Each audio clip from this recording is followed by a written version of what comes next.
Tous et merci de participer à ce webinaire organisé par la Fédération Flamme et GRDF. Donc je suis Franck Sentier, le délégué général de la Fédération Flamme, et je vais donc animer ce webinaire avec Olga Olivetti-Selmi de GRDF. Bonjour Olga. Bonjour. Bonjour à tout le monde, ravi d'être là. Je te laisse te présenter peut-être brièvement. Oui, alors Olga Olivetti-Selmi, je suis à la délégation territoire nationale des GRDF et je suis en charge, je suis ravie d'ailleurs d'être en charge des partenariats avec Flamme. Mais je reviendrai un tout petit peu plus tard sur GRDF et les partenariats. D'accord, merci.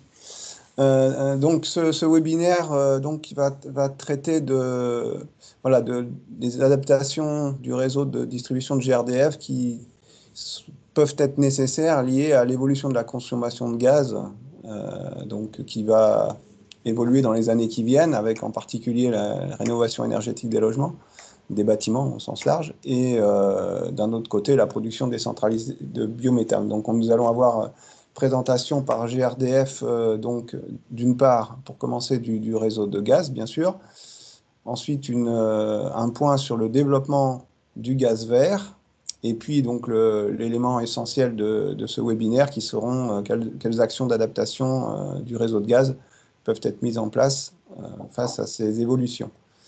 Pour démarrer, on va voir une toute petite présentation de Flamme et de GRDF. Je crois qu'il y a quelques personnes qui n'appartiennent pas, qui ne sont pas des ALEC, qui donc sont extérieurs au réseau Flamme. Donc, je vais donc présenter très brièvement la fédération. Donc, Flamme est donc la fédération des agences locales de l'énergie et du climat. Les ALEC étant des bras armés des collectivités territoriales sur les sujets de transition énergétique et de lutte contre le changement climatique. Ce sont des associations présidées par un élu local. Et donc la fédération qui les regroupe a différentes missions, dont l'animation et les échanges au sein de la fédération, les échanges de bonnes pratiques, favoriser la montée en compétences et l'acquisition de nouvelles d'acquisition d'informations, donc comme ce que l'on fait aujourd'hui avec ce webinaire. Et puis bien sûr, une des missions de la fédération, c'est également d'aider les territoires qui le souhaitent à créer de nouvelles ALEC. Voilà, quelques chiffres pour vous situer le réseau des ALEC. Donc aujourd'hui, il y a 39 ALEC en France métropolitaine. Il y a quelques projets d'ALEC en création, dont une ALEC sur la métropole de Strasbourg qui va voir le jour dans les semaines qui viennent. Donc le réseau représente à peu près 500 salariés et le territoire couvert par les ALEC, c'est à peu près un tiers de la population française. Et donc, comme je l'ai dit, les ALEC sont un outil au service des collectivités locales, mais plus généralement des acteurs des territoires pour la mise en œuvre des politiques énergie-climat. Voilà, rapidement, et je laisse maintenant Olga présenter GRDF. Oui, très très rapidement aussi, pour laisser le temps après à l'échange et sur les sujets un peu plus, le contenu de la journée d'aujourd'hui. Alors, GRDF, c'est le principal distributeur des gaz en France. Donc, on achemine les gaz à 11 millions de clients dans toute la France, à peu près plus de 9 500 communes et à 3/4 de la population française, avec de plus en plus des sites de biométhane, mais ça, on va en parler plutôt dans la deuxième partie de ces webinaires. Alors, les réseaux gaz n'appartiennent pas à GRDF, donc c'est vraiment un réseau qui appartient aux collectivités. Nous, on l'opère dans les cadres des concessions et délégations de services publics, mais c'est vraiment les réseaux des collectivités. Et donc, nous, on a trois grandes autorités qui nous guident un peu dans notre travail, que ce soit les collectivités elles-mêmes, propriétaires du réseau, la Commission de régulation de l'énergie et l'État français, et qui nous donne, entre autres, une mission de service public dans laquelle il y a plein des sujets, que ce soit liés à la sécurité de notre réseau, mais surtout beaucoup des sujets liés à la transition énergétique, que ce soit l'accompagnement des territoires dans la transition énergétique, donc tout ce qui est réflexion autour de la réduction des consommations sur un territoire, de planification énergétique, ou verdissement des gaz sur les territoires, mobilité verte aussi. Et après, il y a accompagnement de la filière vraiment avec les sujets du biométhane. Et dans ces cadres-là qu'on travaille, et on est ravis, je le disais tout à l'heure, d'être partenaire, bien évidemment, de la Fédération Flamme. On travaille ensemble depuis 2016 sur différents sujets, tant au niveau national, vraiment avec Flamme et Franck, et donc plus globalement, avec par exemple, des séminaires, des webinaires comme celui d'aujourd'hui, qui est du coup ouvert au niveau national, mais au niveau local aussi. Et donc, les différentes régions des GRDF, donc les représentants sur les régions en GRDF, travaillent avec les ALEC locales. Et là, du coup, ces partenariats, bien évidemment, se déclinent avec des objets qui peuvent dépendre du contexte local. Voilà, et donc pour présenter GRDF très rapidement et notre travail ensemble. Merci Olga. Peut-être donc faire maintenant la présentation des intervenants dans le cadre de ce webinaire. Oui, alors du coup, moi je me suis présentée, donc je suis là aussi parce que je suis en charge du partenariat avec Flamme et je travaille avec toutes les équipes territoriales, donc qui sont en charge du rapport avec les collectivités. Et je suis très heureuse aussi de vous présenter Christophe, je ne sais pas s'il peut se présenter lui-même, qui travaille énormément sur tous les sujets biométhane. Il est le délégué développement biométhane à GRDF. Peut-être. Oui, Christophe, si vous voulez dire un mot. Je t'ai présenté rapidement. Bon, j'espère que vous n'avez pas de problème de micro. Bon. Vous m'entendez? Okay. Ah, voilà, oui. Oui, donc vous me demandez de me présenter, excusez-moi, j'ai pris un coup de fil en même temps, donc je reviens. Donc Christophe Vélé, moi je suis en charge de tout ce qui est accompagnement des porteurs de projets à GRDF sur le biométhane. Et donc il y a à peu près plus de 1000 projets sur le territoire qui souhaitent se raccorder au réseau de GRDF pour pouvoir injecter dans notre réseau. Et donc on les accompagne. Et puis aussi, on a déjà plus de 200 sites en service. Donc on gère la relation avec eux de l'injection. C'est pas toujours évident d'injecter dans les réseaux, donc on les accompagne pour injecter dans notre réseau. Merci. Alors, pour terminer, juste les petites consignes habituelles, mais maintenant tout le monde est habitué au webinaire, donc merci de garder vos micros et caméras coupés pour l'instant. N'hésitez pas à faire des remarques ou poser des questions par écrit pendant le déroulé des présentations. On prévoit un temps de questions-réponses donc à l'issue de ces présentations. Mais vous pouvez commencer à les noter. On n'est pas très nombreux, donc vous pourrez prendre la parole pour poser vos questions directement, oralement, à la fin des présentations. Donc voilà, je laisse maintenant la main donc à Olga et Christophe. Je vais arrêter de partager mon écran et je vous laisse partager le vôtre. Merci. Christophe, je prends la main et après je te laisserai. Ok. Et tu me dis si tu veux après reprendre. Est-ce que vous voyez bien mon écran? Oui. Alors, c'est pas en mode. Celui-là. Voilà, celui-là. S'il y a possibilité de le mettre en mode plein écran. Tout à fait. Du coup, je ne verrai pas forcément les questions, mais je regarderai après. Aujourd'hui, on a pensé effectivement de présenter, mais très, très, très rapidement, les réseaux gaz des GRDF et calquer ordre des grandeurs de tout ce qui est consommation des gaz à horizon 2030 et 2050 très rapidement pour laisser après la parole justement à Christophe qui pourra vous présenter tout ce qui est méthanisation, production de gaz vert et l'état des lieux aujourd'hui et l'état des lieux en prospective et toutes les actions d'adaptation du réseau gaz à la baisse des consommations et à la production décentralisée des gaz renouvelables. Voilà. Donc, les réseaux gaz.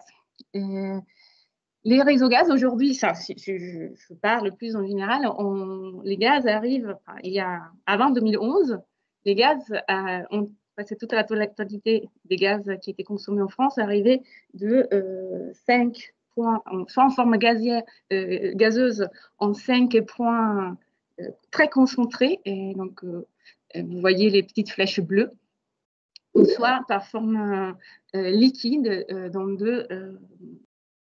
ports où il y a les méthaniers GNL qui peuvent approvisionner. Donc, ces grosses entrées de gaz en France permettaient du coup de nourrir, entre guillemets, ce qu'on appelle nous les autoroutes du gaz, donc c'est les réseaux de transport de transporteurs GRT-Gaz ou TRGaz, donc qui permet d'acheminer, de transporter les gaz un peu dans toute la France. Donc, du coup, des tuyaux, un réseau avec un très grand diamètre et des gros niveaux de pression pour pouvoir transporter une très grosse quantité de gaz. Si on passe avec les mêmes parallèles de la route au réseau de distribution, nous, on arrive derrière au niveau beaucoup plus local, et c'est la même chose pour les autres distributeurs, avec ce qu'on peut appeler les routes un peu nationales, départementales ou locales. Donc, on prend les gros quantités de gaz du réseau des transports et on diminue à chaque fois les diamètres du réseau et la pression du gaz qui est acheminée.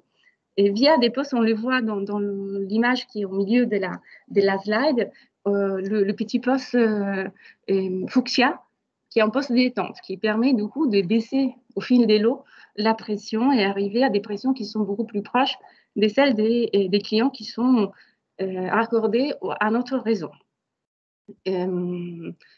On a bien évidemment, en plus de ces postes de détente qui sont super importants et qui sont un peu disséminés dans tous les réseaux, aussi des organes de coupure, on voit un peu sur la droite, qui permettent aussi de piloter, de mettre en sécurité notre réseau. À partir de 2011, on voit naître de plus en plus, et c'est Christophe qui va en parler plus largement plus tard, les petits rectangles verts, qui sont quoi? Ce sont de nouveaux outils qui sont ajoutés à notre réseau de gaz, qui s'appellent les postes d'injection. Ces outils, ça nous permet d'injecter, mesurer, contrôler, vérifier, mais à la fin, injecter les nouveaux gaz qui sont produits désormais en France. Donc, on a dit avant, il n'y en avait pas. À partir de 2011, il y en a de plus en plus. Christophe va en parler plus largement plus tard. Et donc, on passe, si on peut dire, de modèle centralisé, avec très peu d'entrées, mais en grosse quantité, à un modèle qui est de plus en plus, qui se transforme de plus en plus vers une petite production en plus petite quantité, mais disséminée sur le territoire et beaucoup plus proche du coup des utilisateurs, même s'ils ne sont pas en ville comme les dessins dans la slide que je vous ai présentée. Donc ça, c'est pour les réseaux gaz, mais de façon très, très, très rapide. Et avec, du coup, quelques mots, mais là aussi, les grandes lignes et les grandes tendances dès la consommation, comment on imagine qu'elle va évoluer la consommation des gaz dans les prochaines années. Alors, là, je vais vous présenter une vision qui est contenue dans le rapport qu'on appelle Prospective Gaz et qui est mise à jour tous les 2 ans. Donc, le rapport en cours n'est pas encore sorti. Donc, c'est quelques éléments. Il faut vraiment retenir les grandes tendances, les grands chiffres clés. Aujourd'hui, je n'irai pas dans les détails du chiffre ou des hypothèses, à la fois parce qu'ils sont en cours des développements et aussi parce que c'est un travail colossal qui est fait par différents experts des différentes entités, parce que ce n'est pas que GRDF, c'est vraiment une vision partagée par les acteurs, au moins 4 acteurs gaziers en France. Et du coup, si jamais il y a vraiment beaucoup de questions sur les hypothèses, etc., ce que je vous propose, c'est d'essayer de voir ou en discuter dans un deuxième temps quand les rapports seront finalisés et avec les experts qui ont travaillé à ces sujets.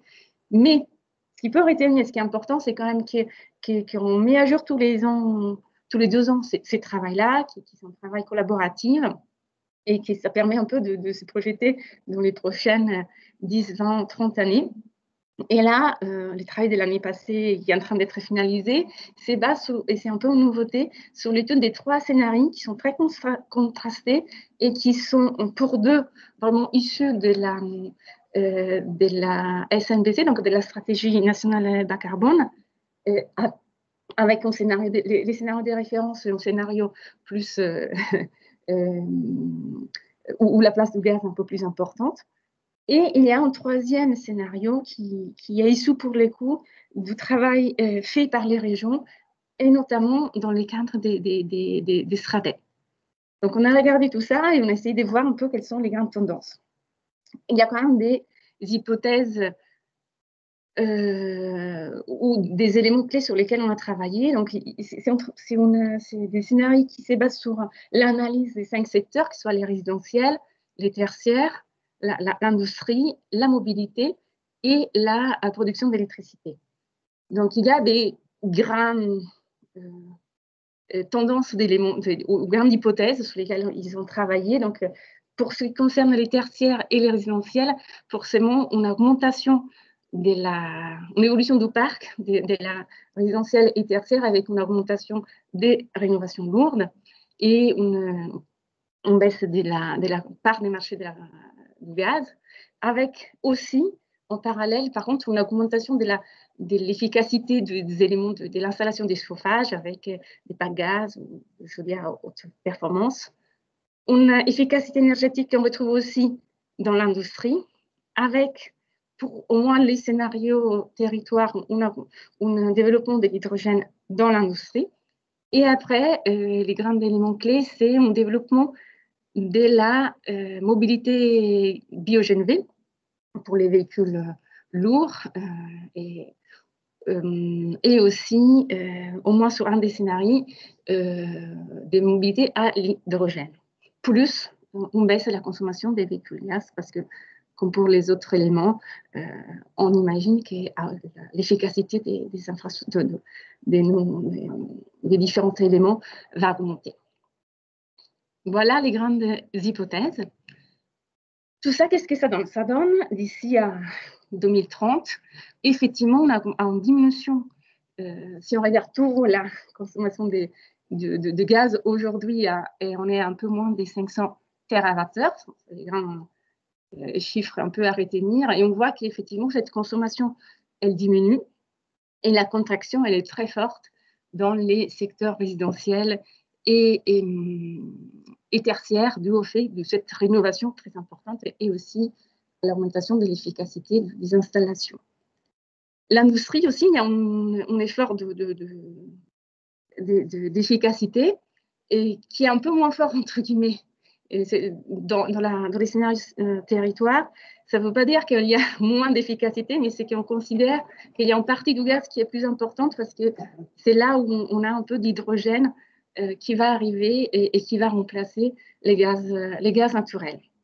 Et après, on voit en bleu un peu plus clair la partie mobilité. Donc, on a dit aujourd'hui, on a une mobilité qui est très diesel et essence. Et il y a une autre voie. Tout le monde, quand on pense à mobilité propre, ou en tout cas, beaucoup de personnes pensent à l'électricité, voire à l'hydrogène. Et en fait, il y a une autre possibilité, c'est l'utilisation du gaz, voire du biométhane, du gaz vert, dont Christophe va parler dans la deuxième partie de cette conférence téléphonique, et qui est déjà très, très développée sur une technologie mature et très adaptée dans les courts termes pour tout ce qui est véhicules lourds, que ce soit les bennes ordures ménagères, les bus ou les cars, par exemple, ou les véhicules utilitaires, et que dans certains pays est très, très développé aussi pour les véhicules légers, et je pense à l'Italie, par exemple. On voit aussi dans cette slide que la part de gaz vert, elle augmente avec la filière méthanisation dont on parle, mais avec d'autres filières aussi. Et on va en parler peut-être plus tard avec Christophe.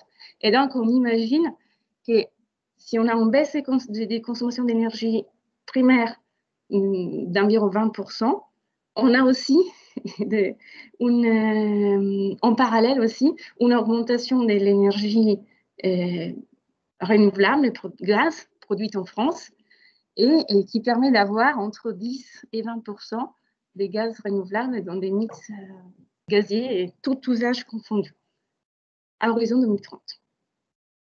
Donc voilà pour les scénarios en horizon 2030. Je vous ai mis une deuxième slide, mais qui résume un peu les grandes éléments que je viens de dénoncer. Donc, on a fait cet exercice, mais du coup, avec des données encore plus, enfin, moins, disons, plus prospectives encore, et qui peuvent encore varier davantage parce qu'on va plus loin. Si on s'y pose à 2050, on est encore plus loin, donc les hypothèses sont encore plus importantes et les variations peuvent encore être plus fortes. Mais on a fait cet exercice pour dire qu'est-ce qui arriverait si on continuait avec ces travaux de rénovation, etc., de changement de mobilité et de modification de l'industrie. Et si on se place en 2050, ce qu'on a dit, c'est qu'on continuerait à avoir encore une très grosse réduction de la consommation de gaz et qu'on arriverait à quelque chose entre 200 et 300 TWh. On était à 500 à peu près TWh aujourd'hui, donc une réduction qui est extrêmement importante. Mais malgré tout, tous les gaz, au moins 2 des 3 scénarios, tous les gaz qui est consommé à 2050 pourraient être d'origine renouvelable et produits en France, avec différentes filières, pas seulement pour l'éco 2050, la méthanisation dont on parle aujourd'hui, mais aussi d'autres filières et d'autres systèmes de production de gaz verts, et aussi d'autres types de gaz, mais du coup, c'est l'évolution qui continue et qui s'est variée. Et du coup, ce que nous, on pense, c'est que le réseau gaz restera un réseau super important pour nos collectivités, pour acheminer tous ces différents gaz renouvelables qui permettent de répondre à tous ces différents types de besoins, que ce soit des mobilités, des chauffages ou dans l'industrie ou dans la transition électrique. Donc, ça reste un outil très important de la transition énergétique de nos collectivités.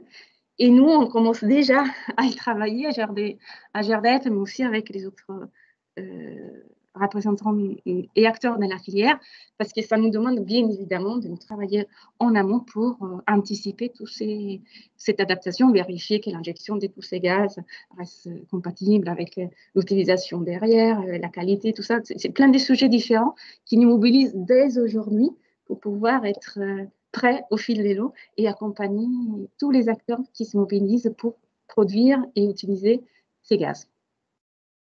Voilà pour cette première partie.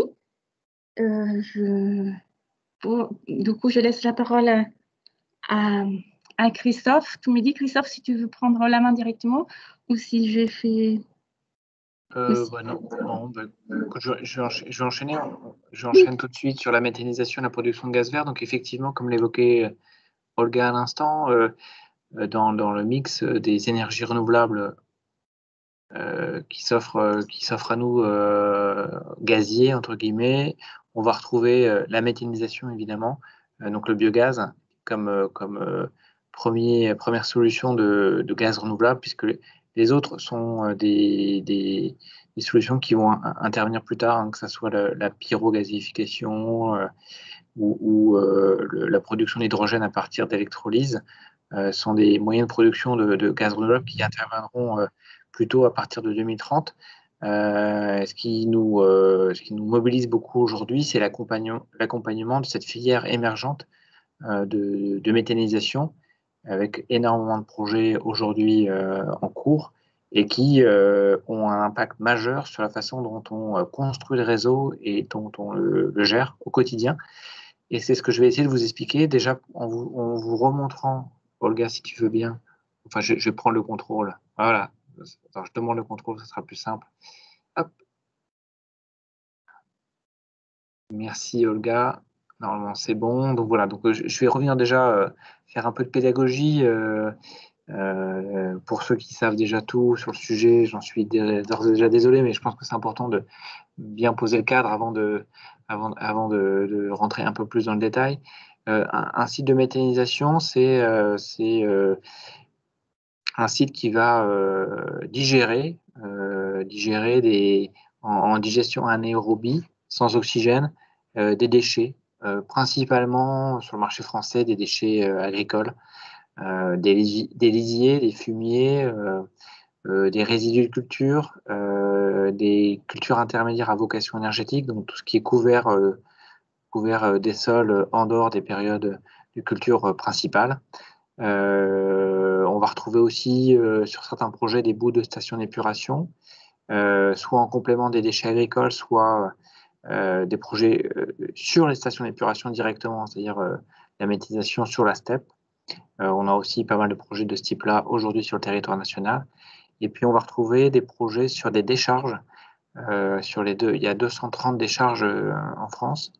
Il y a une bonne partie qui va être équipée progressivement d'un épurateur, d'un équipement qui va nettoyer le gaz pour le rendre suffisamment de qualité pour injecter en gaz. On a aussi des installations de biogaz sur décharge. Là, ce que je vous présente, la photo que vous voyez, c'est un site qui est en Vendée, un des premiers sites qui a été réalisé en proximité juste à côté, vous ne le voyez pas sur la photo, mais il y a la stabulation et il y a les champs dans lesquels les vaches vont en été. Et donc, on est sur du fumier et du lisier principalement, ce qui est aussi un petit peu d'élevage de porc. Donc, on va se retrouver avec un élevage avec des intrants principalement lisier fumier qui vont digérer dans le digesteur et dans le post-digesteur. C'est deux équipements qui permettent de faire digérer la matière. Et ensuite, cette matière va produire donc du biogaz, on verra tout à l'heure, et va aller sur l'équipement qui est là-bas. Je pense que vous voyez ma souris, le point d'injection, qui ici, c'est un équipement qui est propriété de GRDF,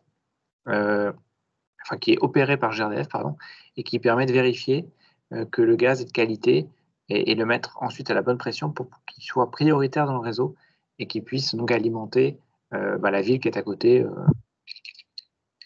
Voilà, vous voyez un site typique.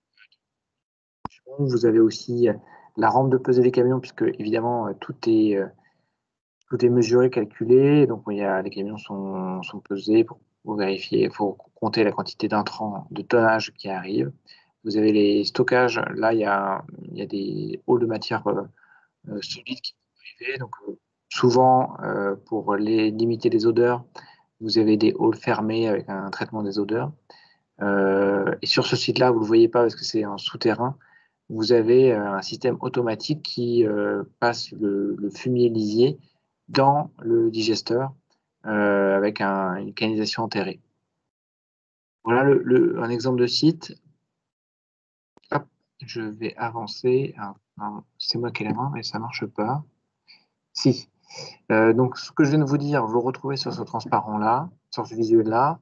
On a sur le marché donc les intrants. Les intrants, c'est principalement les déchets agricoles et les cultures énergétiques ou des cultures à vocation énergétique plutôt. On a des bouts de station d'épuration, des biodéchets de plus en plus, puisqu'à partir de 2023-2024, avec le tri des déchets à la source, des déchets ménagers, des déchets organiques, on va avoir un volume de biodéchets plus important à valoriser, donc seront valorisés en compostage sans doute, et aussi quand le compostage ne sera pas forcément évident, en méthanisation.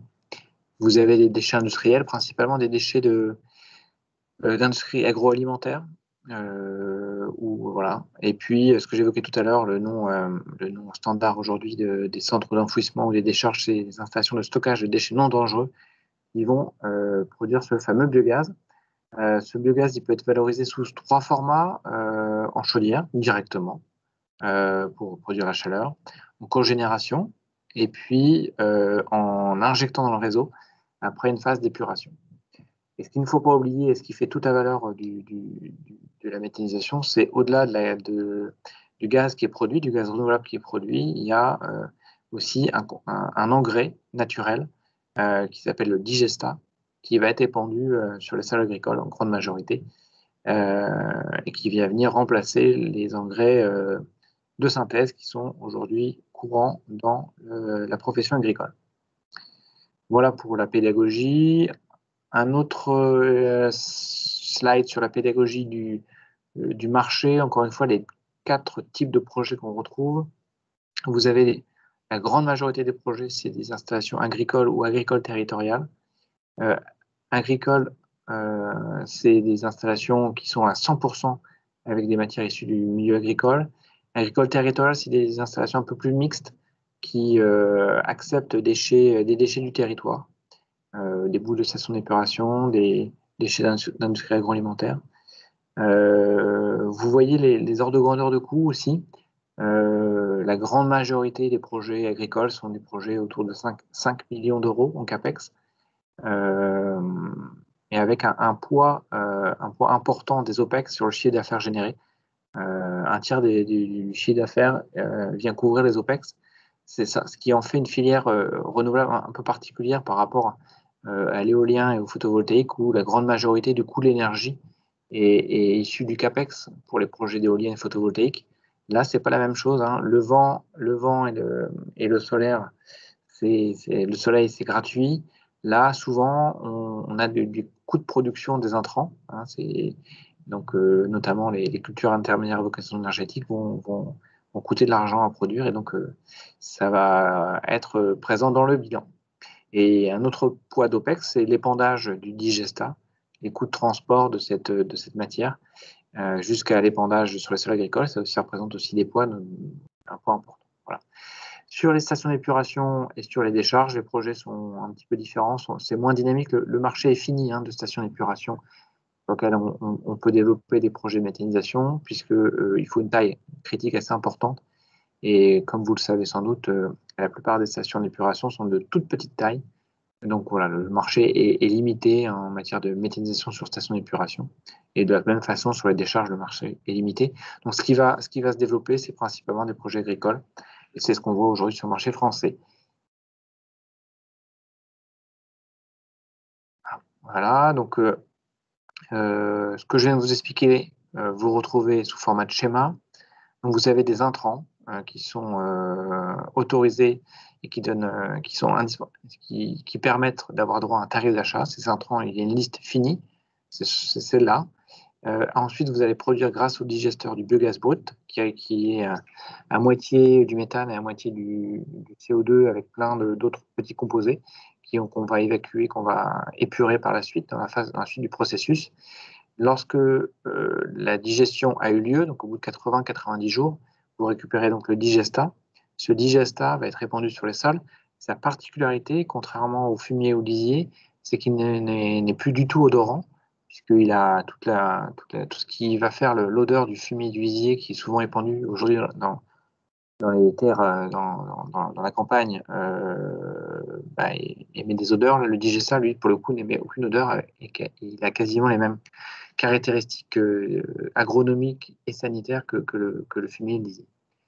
Sur l'épuration, donc on va épurer, hein, on va simplement retirer dans les grandes lignes, puisqu'on veut du méthane, donc du CH4, on va épurer le CO2, on va retirer le CO2, et on aura donc du biogaz épuré, donc du biométhane. Donc la différence entre le biogaz et le biométhane, c'est qu'on a cette phase d'épuration qui fait qu'à la fin, on a le biométhane est équivalent au gaz naturel en termes de caractéristiques physico-chimiques. On va odoriser, parce que le gaz, il faut qu'il soit odorisé pour des raisons de sécurité. On va le contrôler et l'injecter dans le réseau pour qu'il soit acheminé jusqu'au consommateur. Voilà. En matière de relations contractuelles, on a les consommateurs aujourd'hui, les particuliers, les clients industriels, les clients tertiaires peuvent retenir des offres de gaz vert, hein. Ça existe déjà. C'est assez peu répandu, mais ça existe déjà. Il y a pas mal de fournisseurs qui le proposent. Le fournisseur, pour pouvoir avoir du gaz vert, il signe un contrat d'achat avec les producteurs de biométhane. Et puis, en parallèle de ça, nous, on a des relations avec le producteur. On signe un contrat de raccordement pour relier le site au réseau principal de GRDF. Et puis après, pendant les 15 ans d'injection, parce que les tarifs d'achat durent 15 ans, donc on a des contrats d'achat des contrats d'injection qui sont sur la même durée. On a un contrat d'injection pendant 15 ans. Voilà pour la présentation des grands éléments à avoir en tête avant de rentrer plus dans le détail. Sur là où on en est aujourd'hui en matière d'injection dans les réseaux, on assiste à un marché. Il y a pas de TWh, 3910 gigawattheures qui sont installés.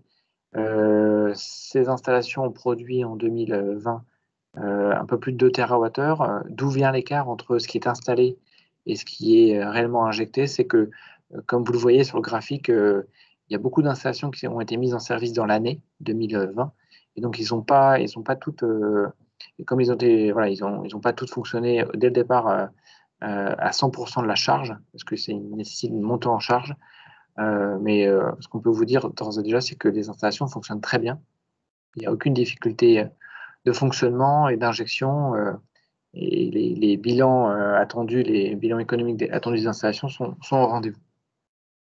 Alors bien évidemment, 4 TWh, ou plutôt 2,2 TWh de quantité injectée en 2020, on est très très loin de 100% de gaz vert, hein, puisque Olga vous le présentez tout à l'heure, on est entre 400 et 500 TWh de gaz acheminé en France, hein, tous les ans, en grande majorité importée de différents pays.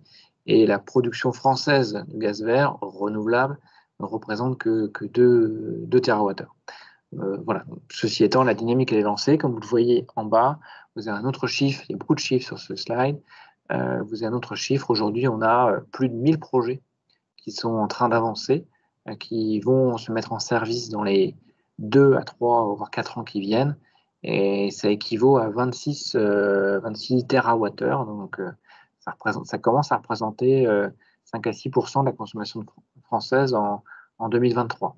Sachant que dans le cadre de la programmation pluriannuelle de l'énergie, à horizon 2030, la loi prévoit qu'il y ait 10% de gaz renouvelable dans les réseaux. Donc on est sur la bonne trajectoire, voire au-dessus, d'ailleurs, largement au-dessus, pour tout vous dire, de la trajectoire prévue dans le cadre de la PPE, Programmation pluriannuelle de l'énergie, ce qui fait qu'on est quasiment la seule énergie à être autant en avance, énergie renouvelable autant en avance par rapport aux projections faites dans cette fameuse PPE. Des petites cartes, parce que c'est toujours intéressant de voir la répartition sur le territoire national des quantités installées. Puis après, vous aurez la carte sur les quantités prévues dans les 2 à 3 ans qui viennent. Cette carte traduit, en fait, donc vous voyez des couleurs un peu plus fortes pour, par exemple, la région Grand Est, la région Hauts-de-France, Bretagne, Pays de Loire, Centre-Val de Loire, Nouvelle-Aquitaine et Île-de-France. Hein, ce sont des régions qui aujourd'hui ont pas mal de méthaniseurs installés. Ça traduit à la fois, ça traduit deux choses. Hein. Comme la grande partie du gisement est agricole, ça traduit la capacité à exploiter le potentiel agricole de ces régions. Hein. Et la région Grand Est a des grandes plaines céréalières, la Seine-et-Marne en Île-de-France également. En Hauts-de-France, on a aussi des belles plaines qui peuvent être utilisées pour produire du biométhane. En Bretagne, Pays de la Loire, on va avoir d'autres types d'agriculture, et donc on a plutôt des projets à base d'effluents, hein, lisier et fumier. Donc en Bretagne, évidemment, Pays de la Loire aussi. Voilà, donc on a vraiment une dynamique liée au marché agricole, au tissu agricole des territoires. Et puis après, il y a une autre dynamique qui est plus politique. Certaines régions vraiment se sont emparées, régions administratives, hein, se sont emparées du sujet et accompagnent vraiment au développement de cette filière. Et on le voit aussi, hein, sur cette carte-là. Je ne sais pas s'il y a des gens de Normandie, par exemple, mais la Normandie a pris le virage sur la méthanisation il y a assez peu de temps. Et désormais, il y a de plus en plus de projets dans cette belle région. Mais voilà, ils sont en train de rattraper du retard. Il y a un gros potentiel de méthanisation en Normandie. Et dans quelques années, quand je reviendrai vous présenter la carte, vous verrez que la Normandie sera sans doute bien mieux placée. Donc ça, c'est les projets en injection. Et puis là, vous avez les projets dans la file d'attente. On a à peu près la même chose. Hein. À peu près la même chose. Voilà. Sur le réseau. Donc vous voyez que c'est des quantités qui sont... Oui. Je me permets, Christophe, je t'interromps parce qu'il y a une question sur le...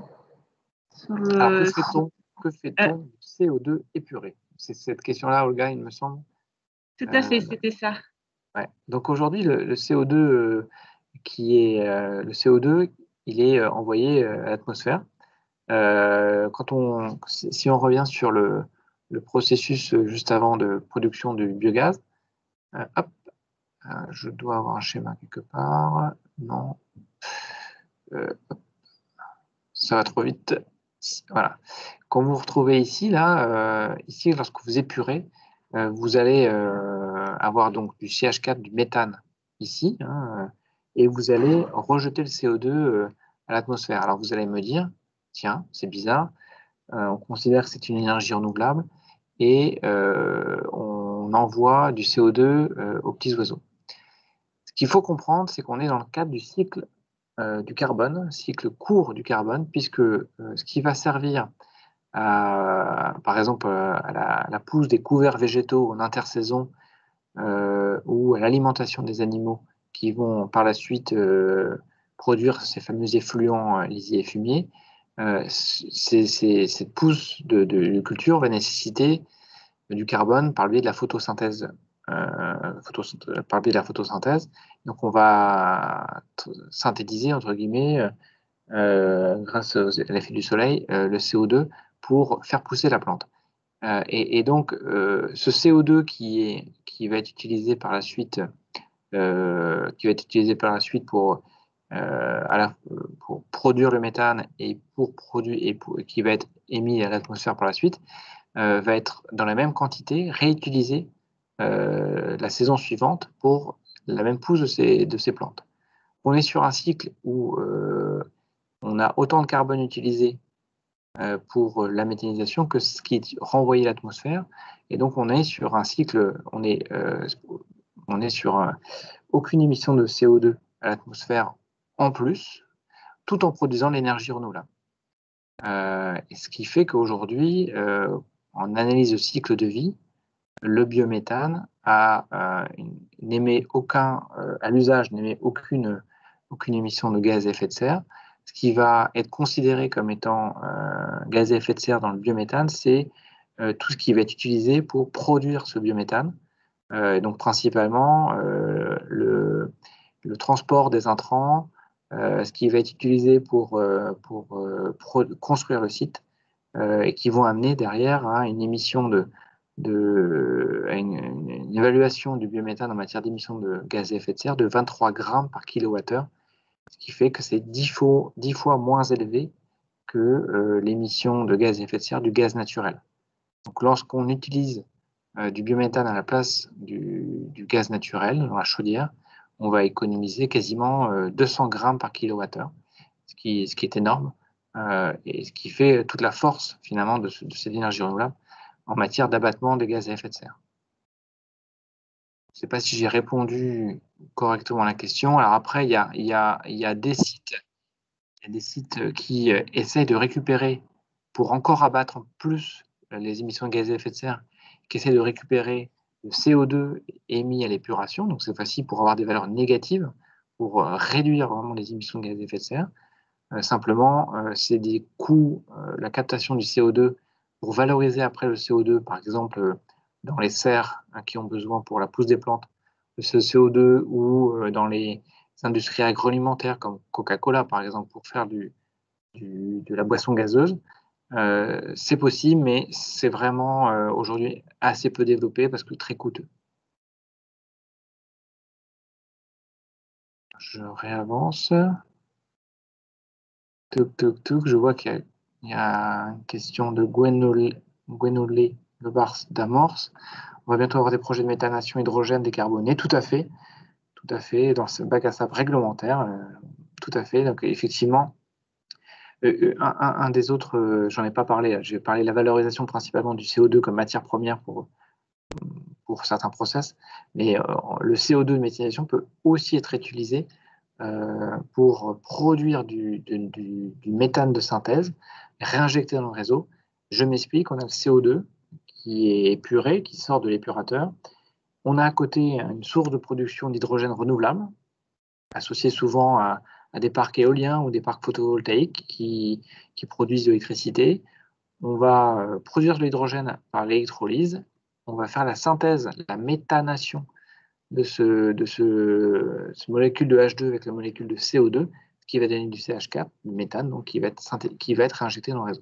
Donc on a quelques projets aujourd'hui, je crois qu'on a 2 ou 3 sur le territoire national, dont un qui va injecter dans le réseau, qui sont en phase expérimentale de tester pour affiner le process.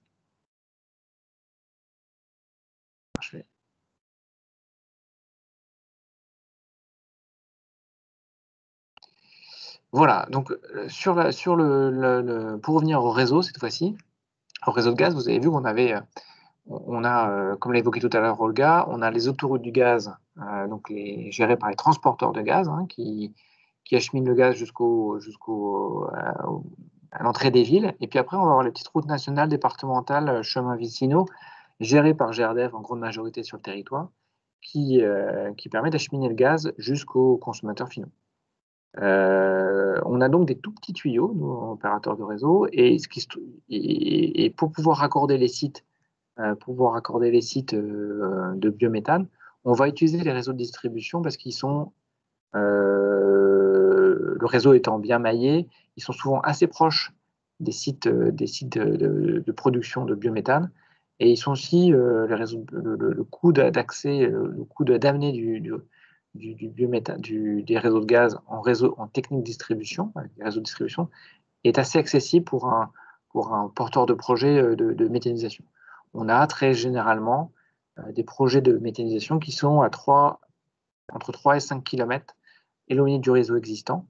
Et 3 à 5 km, ça va coûter, comme c'est à peu près 100 € du mètre, le réseau de gaz, ça va coûter 300 000 à 500 000 € quand même, hein, au porteur de projet, dans un projet qui coûte entre, comme je l'ai évoqué tout à l'heure, 5 millions d'euros. Mais dans le business model c'est tout à fait acceptable d'avoir cet éloignement par rapport au réseau. Donc on est très souvent raccordé en technique de distribution. Et malheureusement, les sites sont souvent aussi très éloignés des zones de consommation. Pour pouvoir injecter du gaz dans le réseau, il faut qu'il y ait de la consommation. Sinon, si vous injectez sans consommation, vous faites monter la pression du réseau de distribution, et au bout d'un moment, évidemment, ce n'est pas acceptable. Et donc, il faut qu'il y ait une certaine forme d'alignement entre ce qui est injecté et ce qui est consommé. En hiver, vu les quantités de gaz vert consommées en hiver, qui sont très très importantes, il n'y a aucun souci. En revanche, en été, la grosse partie des consommations de gaz, comme l'évoquait Olga tout à l'heure, c'est l'usage du chauffage, la chaleur. On n'a pas toutes ces consommations-là. Et donc, on va avoir uniquement, en règle générale, que les consommations des industriels qui tournent 24/24 toute l'année avec le même profil de consommation. Et donc, parfois, on a des problématiques d'injection, c'est-à-dire qu'on n'a pas assez de consommation, d'autant plus que dans ces zones-là, il n'y a pas forcément de clients industriels. C'est le principal écueil qu'on a aujourd'hui pour gérer le réseau de gaz. Alors, pour gérer cet écueil, il y a un cadre qui a été posé par les pouvoirs publics qui s'appelle le droit à l'injection. C'est-à-dire que les porteurs de projets, très souvent agriculteurs, ont demandé est-ce que la puissance publique encadre, permette, voire oblige les opérateurs de réseau à les raccorder lorsqu'ils ne sont pas trop éloignés du réseau, c'est ce qu'on appelle le droit à l'injection, et de leur permettre d'injecter dans le réseau. Or, je viens de vous l'expliquer, ce n'est pas forcément facile, voire possible, quand la consommation de la commune ou du bourg à côté du point d'injection est très faible. Et donc, ça nécessite pour nous, opérateurs de réseau, des investissements sur le réseau pour créer les conditions de cette injection. Et donc, on va retenir deux types de solutions que je vais vous décrire tout à l'heure. Une première type de solution qui est un réseau, un grand réseau qu'on va tirer pour rejoindre un point de consommation, ce qu'on va appeler un maillage du réseau. Et l'autre solution technique qu'on va retenir, c'est une solution technique qu'on appelle un rebours. C'est pas très joli comme nom, mais ça signifie bien ce que ça veut dire. C'est-à-dire qu'on va comprimer, on va rebourrer le gaz du réseau de distribution vers un gros réseau qui est le réseau de transport, les autoroutes du gaz, où il y a des grosses consommations et sur lesquelles, même en été, on va avoir de quoi injecter. Voilà, c'est les deux techniques qu'on va retenir. Et pour financer ces ouvrages, et ne pas les faire supporter par les producteurs de biométhane, sinon, pour le coup, les projets ne sortiraient plus de terre, il y a un cadre réglementaire qui a été mis en place. Ce cadre réglementaire a été mis en place d'abord dans le cadre de la loi, puis puis après dans des décrets et des arrêtés, c'est tout à fait traditionnel, évidemment. Et la loi, c'est la loi Egalim, qui fait suite aux États généraux de l'alimentation, au sein de laquelle il y a eu un article qui a permis de l'encadrement, ce financement des ouvrages qui désaturent les zones les réseaux de gaz. Dans cette loi, il y avait aussi la possibilité, parce que ce n'était pas possible avant, de raccorder les producteurs, même quand il n'y a pas de zone desservie en gaz. Comme vous le savez, le réseau de gaz, il est présent que dans, je vais peut-être me tromper de chiffre, mais dans à peu près 9800 communes, plutôt des communes urbaines et périurbaines. Et ce qui posait problème, évidemment, parce que la plupart des projets de méthanisation, comme ce sont des projets agricoles, sont en zone rurale où il n'y a pas forcément de gaz et où il n'y a pas forcément aussi de desserte de gaz. Donc, la loi Egalim a permis la mise en place de cette desserte. Donc, on va raccorder les sites, même quand il n'y a pas, même quand la commune, il n'y a pas aucun consommateur de gaz, parce qu'il n'y a pas de desserte en gaz, on va aller dans les communes raccorder le producteur. Et puis, le deuxième volet que je viens d'évoquer juste avant, c'est qu'on a des modalités de financement qui ont été mises en place. Très compliqué quand même, très compliqué à faire vivre, puisqu'il y a un contrôle très, très important de l'État d'une part et de son autorité indépendante qui est la Commission de régulation de l'énergie, la CRE, qui vérifie que tous les ouvrages qui sont réalisés sont bien pertinents. Et donc, on doit, à chaque fois qu'on fait des ouvrages de renforcement, venir les présenter à la Commission de régulation de l'énergie pour justifier de bien fondé de cet investissement.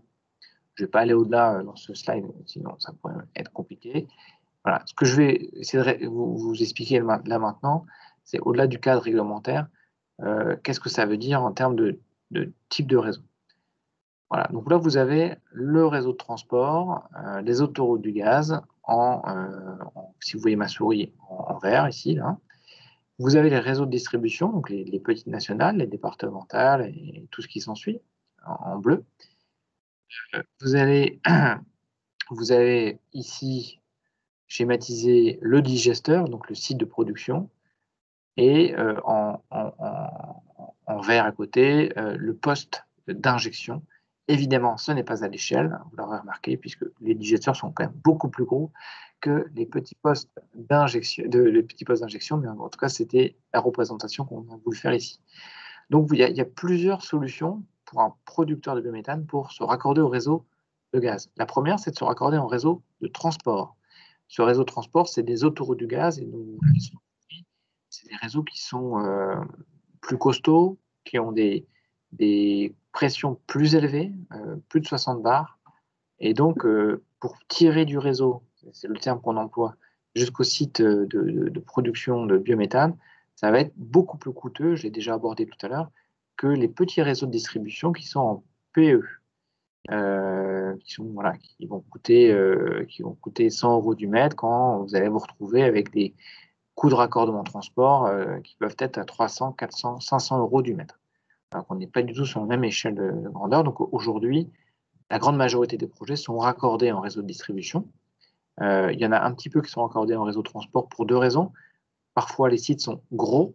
Pour les gros sites, c'est intéressant d'avoir, pour des questions de capacité, c'est intéressant d'avoir un raccordement au réseau de transport. Ou d'autres raisons, c'est que le réseau est juste à côté de l'exploitation agricole, ça arrive. Et donc, dans ce cas-là, il faut mieux se raccorder au réseau de transport que se raccorder au réseau de distribution. Et globalement, 85% des projets sont raccordés au réseau de distribution. Mais dans les réseaux de distribution, si vous nous suivez bien, on a ces problèmes d'étiage d'été, donc de manque de consommation en été, et de nécessité de mettre en œuvre des ouvrages qu'on appelle le renforcement de deux types. Le maillage, donc vous avez ici un maillage qui est représenté schématiquement, qui relie deux zones de consommation et qui permet d'agrandir finalement la surface de consommation. Physiquement, c'est ça. Hein. Et puis, vous avez un autre type d'ouvrage qu'on utilise quand c'est vraiment nécessaire, parce que ça coûte quand même beaucoup plus cher qu'un des maillages de réseau, qui est un rebours distribution-transport, DT distribution-transport, qui va fonctionner, on va dire, à partir à peu près de mai-juin, jusqu'en septembre-octobre, période où il y a moins de consommation de chauffage. Voilà. C'est des ouvrages qui fonctionnent de façon ne fonctionne pas toute l'année en règle générale, qui fonctionne que en période d'étiage d'été. Voilà pour la partie réseau. Alors, je peux peut-être m'arrêter là. Je ne sais plus ce que j'ai derrière, d'ailleurs. Ouais, je vais finir parce qu'il ne me reste pas beaucoup de visuels. Enfin, il me reste un, d'ailleurs. La mise en œuvre de ce droit d'injection, du droit d'injection est très récente. Et on est en phase, on est en train de couvrir la France, on est en train de mettre en œuvre sur tout le territoire national ce droit d'injection. Une des étapes importantes de la mise en œuvre du droit d'injection, c'est la concertation avec les parties prenantes par rapport au schéma de raccordement qu'on envisage dans les 10 ans à venir pour prendre le maximum de potentiel méthanisable du territoire.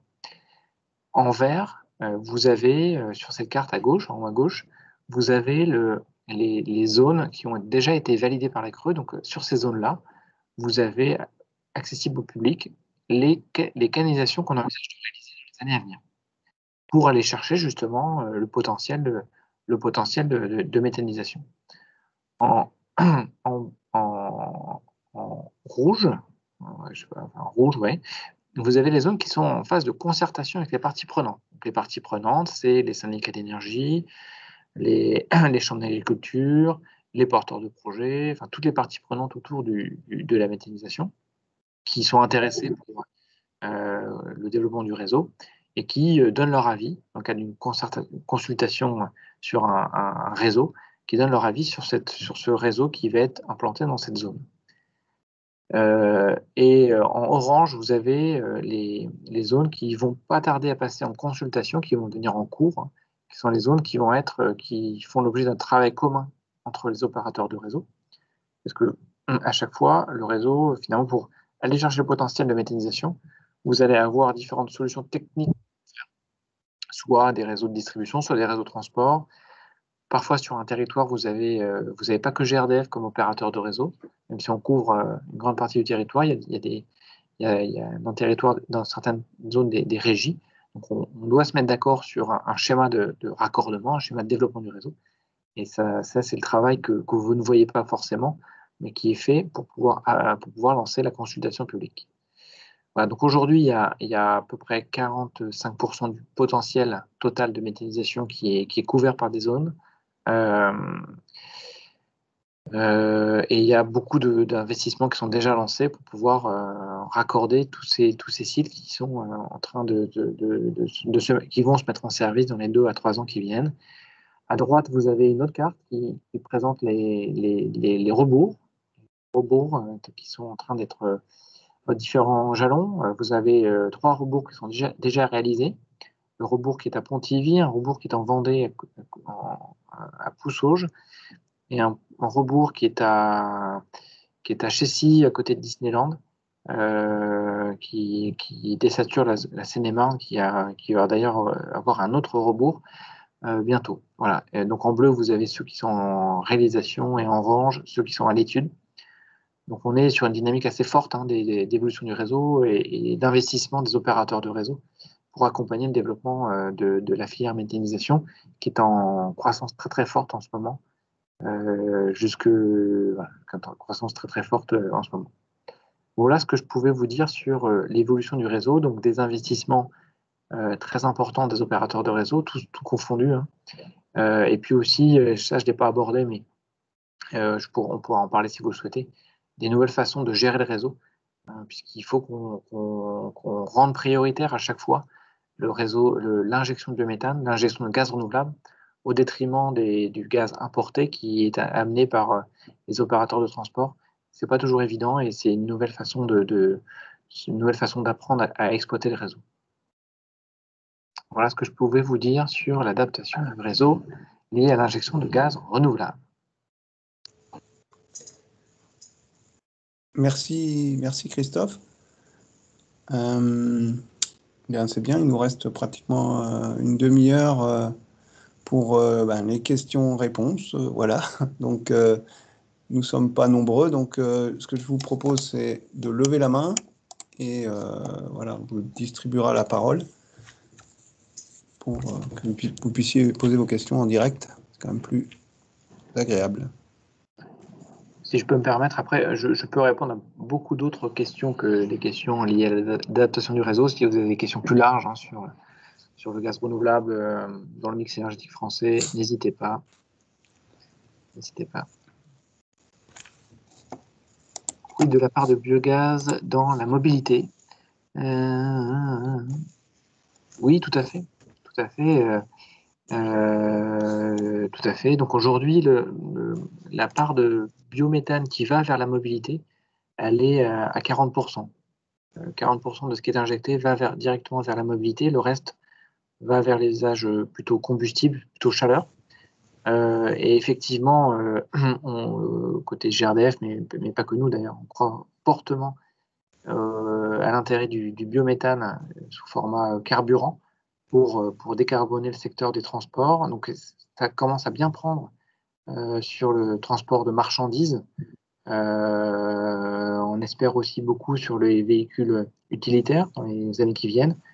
La problématique de la poule et l'œuf traditionnelle de ce type de marché, il n'y a pas de station, donc il n'y a pas de véhicule, est en train d'être résolue puisqu'il y a une forte croissance du nombre de stations-service publiques, en plus de ça qui existait déjà en privé. Pas encore à l'échelle pour un développement sur les véhicules légers, mais en tout cas pour les véhicules de marchandises et les véhicules utilitaires, le marché est en croissance.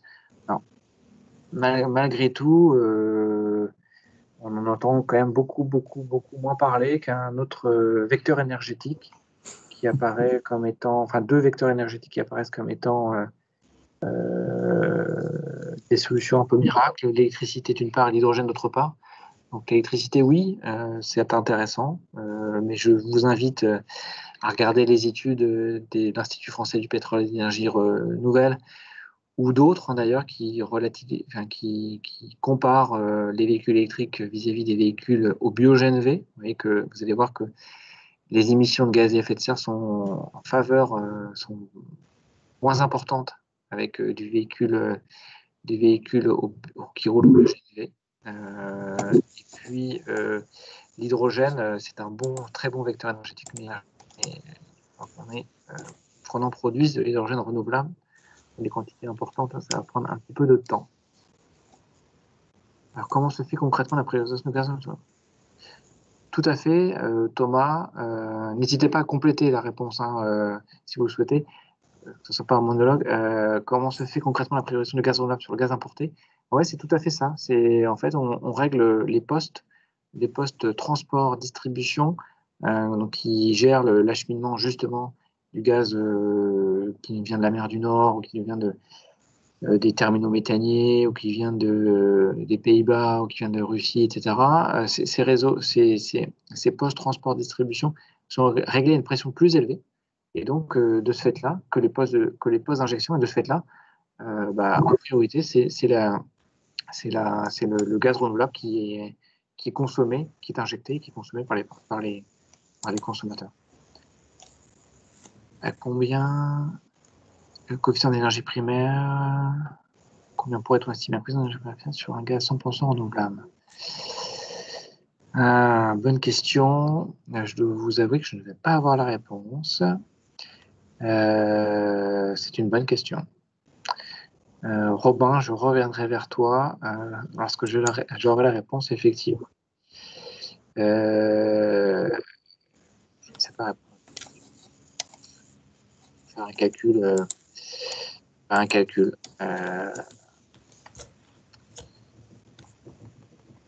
Robin, toi, tu avais peut-être fait les calculs dans ton coin, tu avais les choses en tête. Effectivement, le raisonnement en efficacité énergétique, en énergie primaire est fondamental, mais j'ai pas la valeur.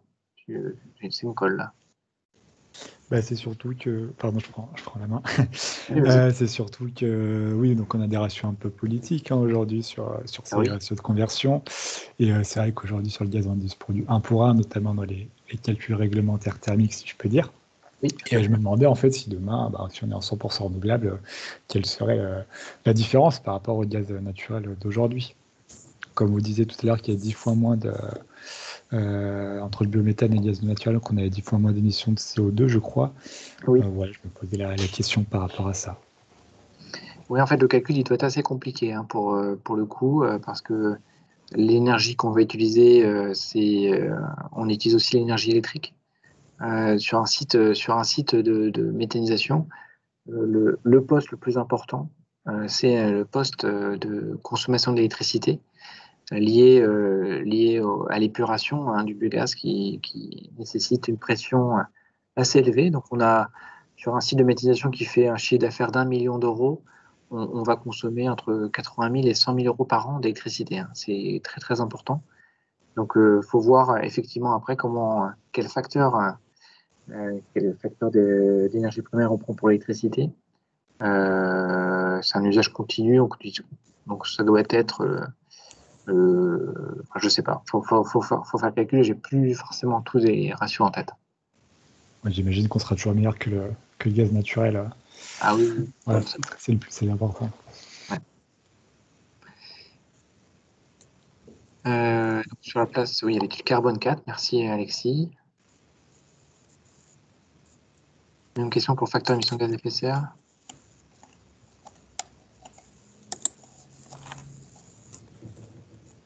Alors, je crois comprendre la question de Kevin. Je pense qu'effectivement, aujourd'hui, comme on a une part très très faible de gaz renouvelable dans le mix gazier, ça n'apparaît quasiment pas dans ce qu'on considère comme étant le gaz qui est desservi aux clients. On prend 234 grammes par kilowattheure. Demain, lorsqu'on aura 30% de gaz renouvelable, on aura une valeur qui sera plutôt proche de 170 grammes, et progressivement on ira vers une valeur de 23 grammes comme je l'évoquais tout à l'heure. En 2050, si 100% de gaz est renouvelable, on aura une valeur. Alors 23 grammes, c'est pour la méthanisation. Il y aura d'autres valeurs pour la gazification et puis pour le power to gas. Des valeurs qui sont en train d'être calculées d'ailleurs, mais bon, on sera quand même très très en dessous des émissions de gaz à effet de serre du gaz naturel. N'hésitez pas à poser vos questions par oral, histoire que ça soit un peu plus interactif. Oui, ça répond parfaitement à la question. Enfin, c'est Kevin, bonjour.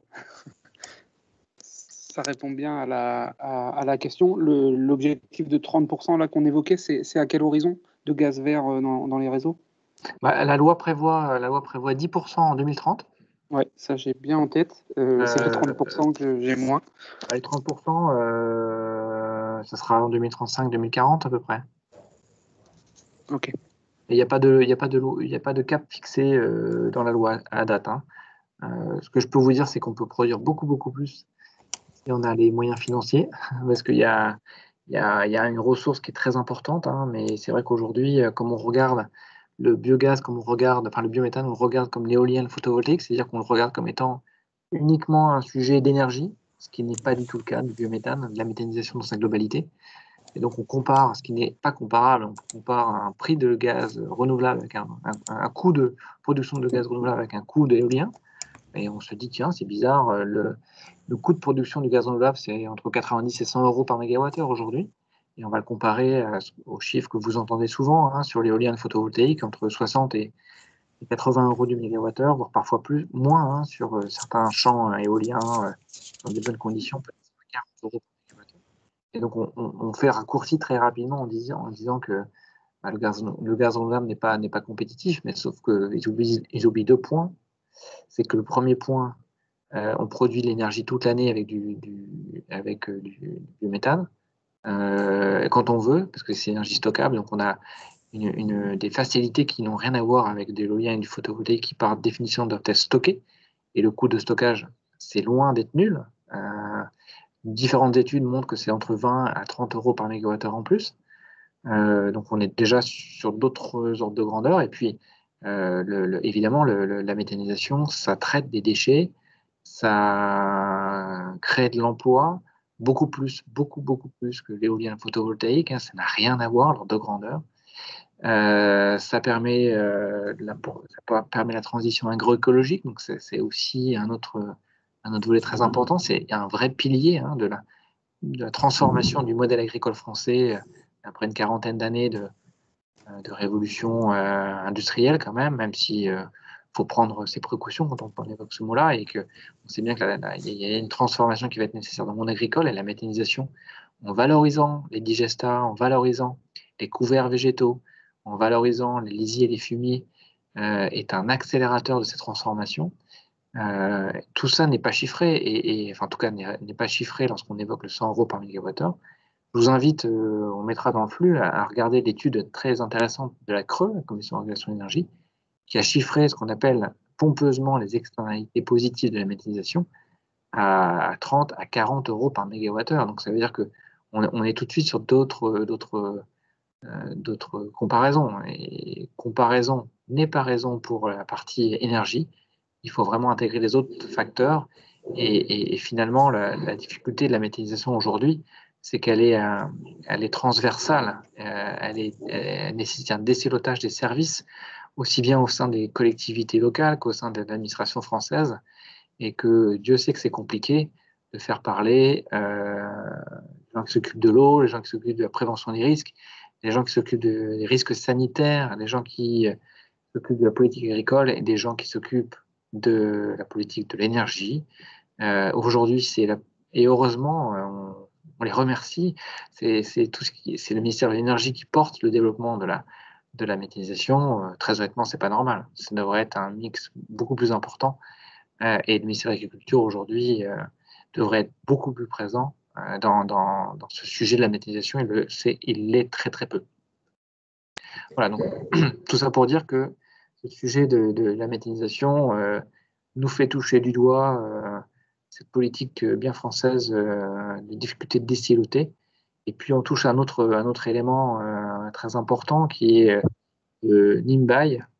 C'est-à-dire qu'aujourd'hui on a une difficulté à développer des projets dans les territoires, parfois pour de bonnes raisons, parce que certains projets sont mal montés, certains projets sont pas suffisamment explicités en amont aux riverains, mais on se heurte aussi à une difficulté de convaincre avec des études scientifiques qui existent et qui sont nombreuses et qui démontrent que, à la fois sur le volet agronomique, il y a tout un débat autour de la perte de carbone dans le sol liée à la méthanisation.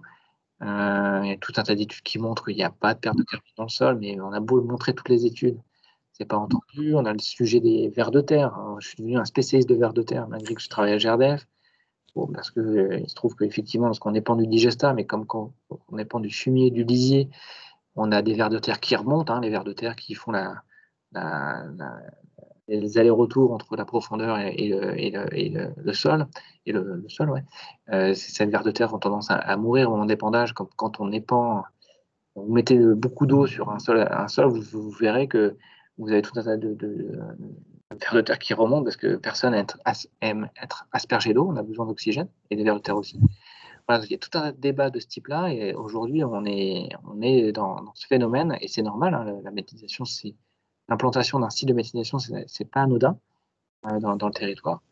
Pour autant, on a du mal à expliquer les vertus et les bénéfices parce que on est parfois dans un débat contradictoire qui est pas raisonnable, qui s'appuie pas sur les faits, qui s'appuie beaucoup sur des sentiments et voilà.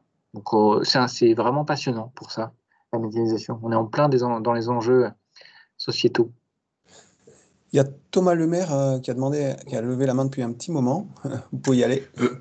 Ouais, j'avais juste une question par rapport aux objectifs qui ont été annoncés tout à l'heure pour 2030. On parlait de 10%, et je crois que la région Nouvelle-Aquitaine ambitionne, elle, d'atteindre 30% de gaz vert en 2030, alors que visiblement, d'après les cartes, on était un peu à la traîne.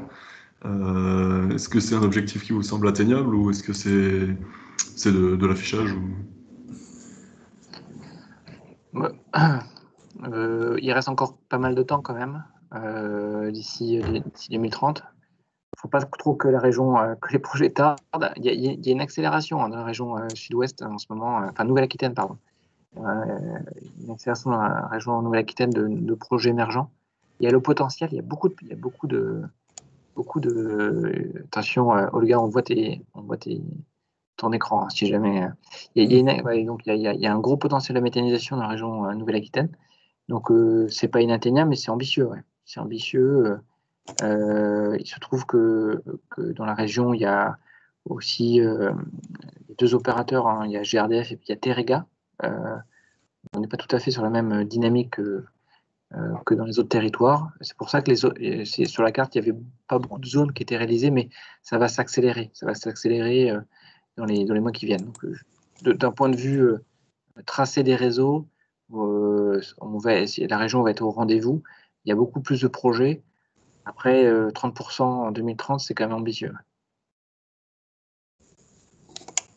Et ça va être ambitieux.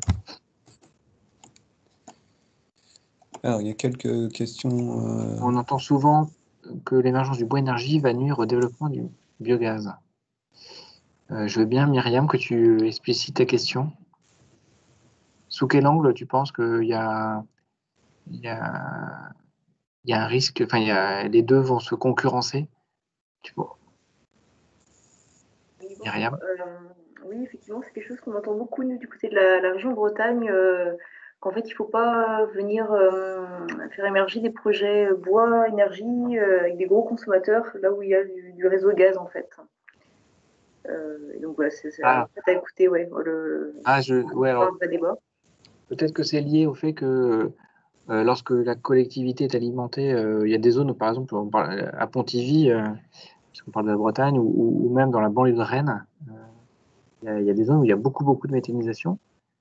Et donc, la ville, par exemple, de Pontivy ou une partie des quartiers de Rennes, ils sont alimentés quasiment toute l'année à 100% par du gaz renouvelable. Et donc, peut-être que c'est pour ça que vous avez ce genre de remarque, c'est-à-dire quel est le sens, alors que vous avez du gaz renouvelable toute l'année qui alimente la ville de Pontivy, quel est le sens de développer un projet de bois énergie, sachant que finalement, je ne connais pas les émissions de gaz à effet de serre du bois énergie, mais on va être sur les mêmes réductions par rapport à du gaz naturel ou très proche. Mieux vaut développer des projets bois énergie ailleurs, là où il n'y a pas de gaz renouvelable qui est produit, qui alimente la collectivité. C'est peut-être pour ça, mais peut-être pour ça. Je me permets de réagir. Il y a le même territoire. Effectivement, l'argument se tient quand il y a de la production biogaz, mais on l'entend aussi là où il n'y en a pas. Et c'est là où c'est plus surprenant. Oui, mais je ne sais pas. Je ne sais pas. C'est pas les mêmes ressources. Non, après, il y a un autre sujet, mais c'est pas la méthanisation pour le coup. Il y a un autre sujet qui est ce qu'on appelle la pyrogazéification. La gazéification à partir de biomasse plutôt ligneuse, donc dont fait partie le bois, dont fait partie d'autres, le bois, souvent le bois B, le bois qui est difficilement valorisable. Là, il y a effectivement un débat entre l'intérêt de choisir de brûler le bois dans une chaudière et plutôt que de pyrogazéifier, enfin produire du gaz renouvelable avec ce même bois. Là, il y a peut-être une concurrence sur l'usage, mais aujourd'hui, très clairement, la pyrogazéification, on n'est pas encore en phase de développement. Donc, je ne pense pas qu'il y ait encore de concurrence concrète entre la ressource bois pour la chaleur versus la ressource bois pour transporter par un réseau de gaz pour alimenter des collectivités locales. Non, je ne vois pas trop.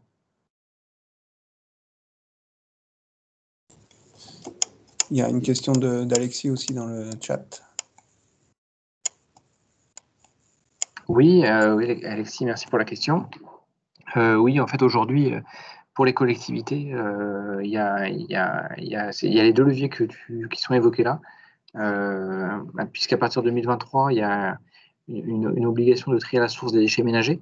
Donc, on va se retrouver avec des déchets organiques qui seront produits dans certains territoires assez urbains, qui ne vont pas se prêter facilement au compostage, hein, parce que c'est pas forcément facile de composter en milieu urbain. En tout cas, on peut composter, mais sans doute pas tous les déchets organiques du territoire, ça c'est certain. Et donc, ces déchets vont être valorisés sous format de méthanisation dans des projets soit dans des projets dédiés 100% biodéchets, mais ça va, vu la quantité de biodéchets, ça sera que dans les grandes collectivités. Et très souvent, ça va alimenter plutôt des projets agricoles en périphérie, des projets de méthanisation agricole en périphérie des villes. Ces projets agricoles vont prendre ces déchets, ces biodéchets, d'ailleurs les hygiéniser pour qu'ils ne présentent plus de risques sanitaires, notamment lorsqu'ils vont être épandus sur les sols. Donc ça, c'est un des premiers relais de croissance, effectivement, vu des collectivités locales. Un autre relais de croissance, c'est évidemment le sujet de la qualité de l'air, lié au bio-GNV, puisque le GNV présente des caractéristiques très intéressantes en termes de faiblesse des émissions de particules, qui est un des travers du diesel notamment, couplé au fait qu'il y a du biométhane produit sur le territoire, donc du bio-GNV. Effectivement, on assiste quand même à beaucoup de projets tirés par les collectivités locales,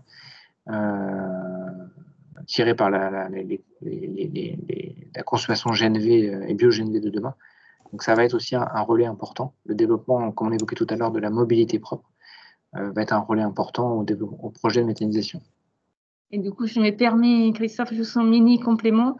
Et tu viens de le dire, mais et c'est aussi noté dans la question, dans les chats. Mais effectivement, et je l'avais dit plus tôt, mais de façon très rapide dans les chats, c'est intéressant pour les coups, les aspects valorisation pour la mobilité, parce que du coup, vraiment, on lit à la fois tout ce qui est réduction des gaz à effet de serre si on utilise du biométhane, ou à la lutte aussi, et tout ce qui est amélioration de la qualité de l'air, parce que si on remplace le diesel, effectivement, comme tu l'as dit, on réduit beaucoup tout ce qui est émission de NOx et de particules, d'autant plus que c'est une technologie qui existe, tout ce qui est mobilité, pour les bus, les cars, les bennes automénagères, au bio-GNV, c'est quelque chose qui existe et qui peut être utilisé. Il y a déjà beaucoup de collectivités en France qui l'utilisent, ou beaucoup d'opérateurs privés si on parle des poids lourds.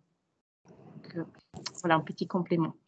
On dit effectivement très adapté pour les ADFE.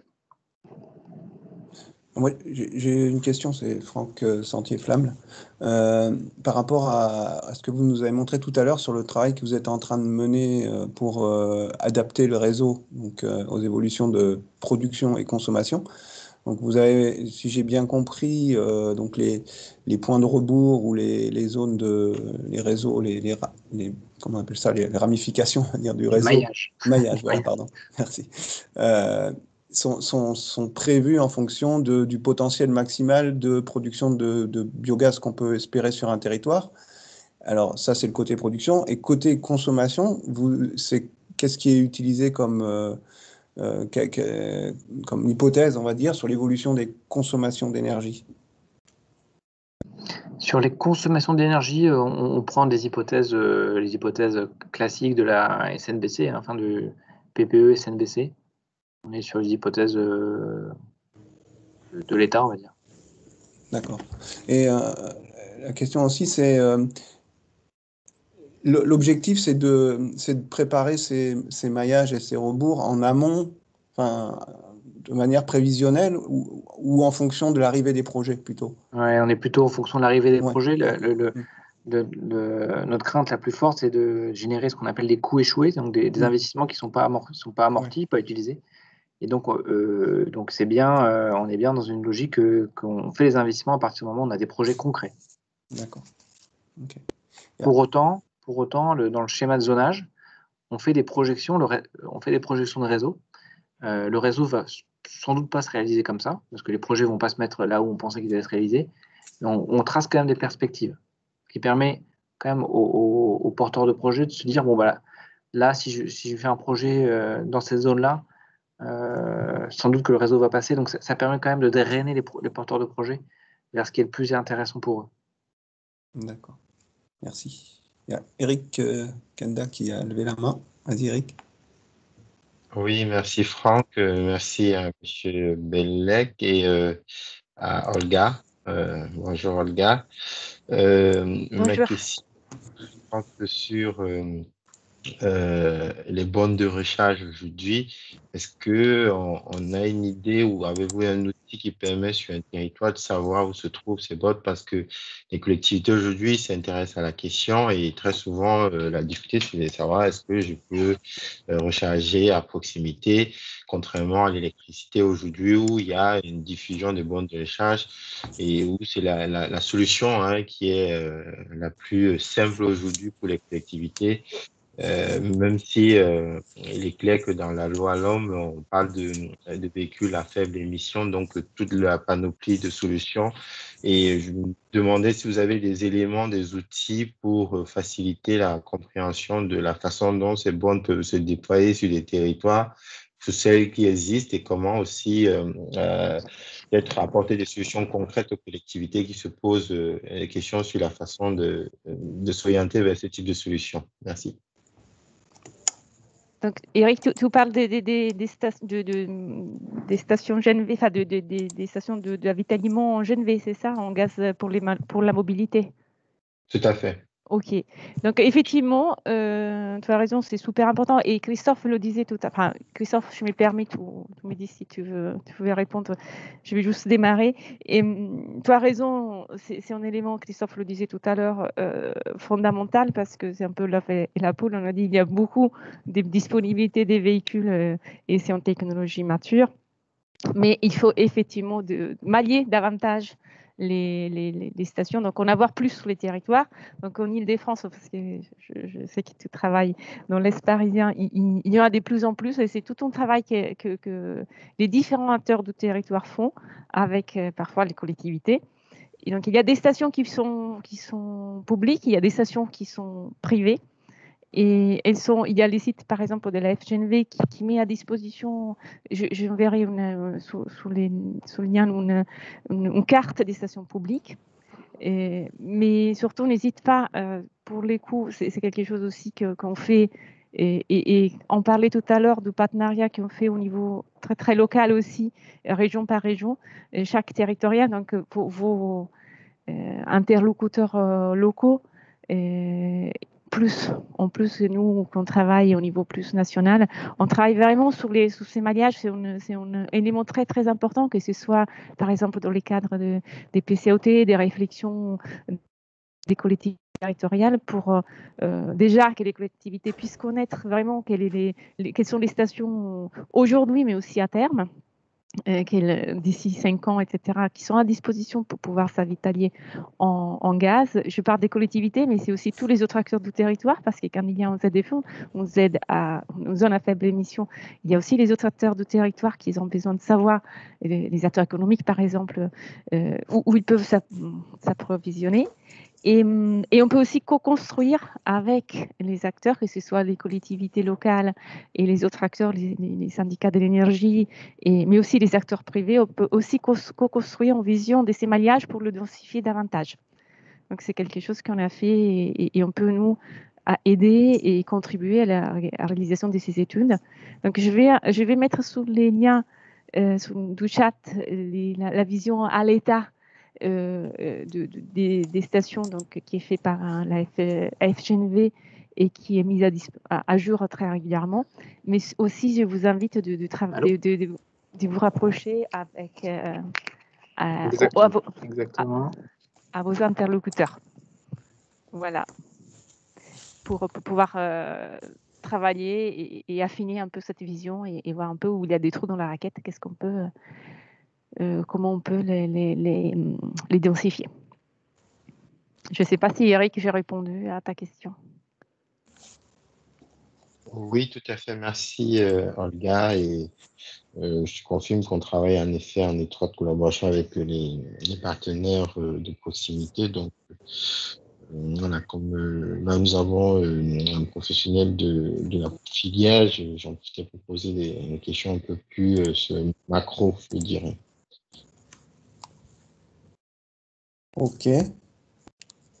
Merci Olga, merci Christophe. Je ne sais pas, il n'y a plus l'air d'avoir de questions. De toute façon, il est déjà 15h36, donc on est un petit peu au-delà de ce qu'on avait prévu. Donc, si pas d'autres questions à ce stade.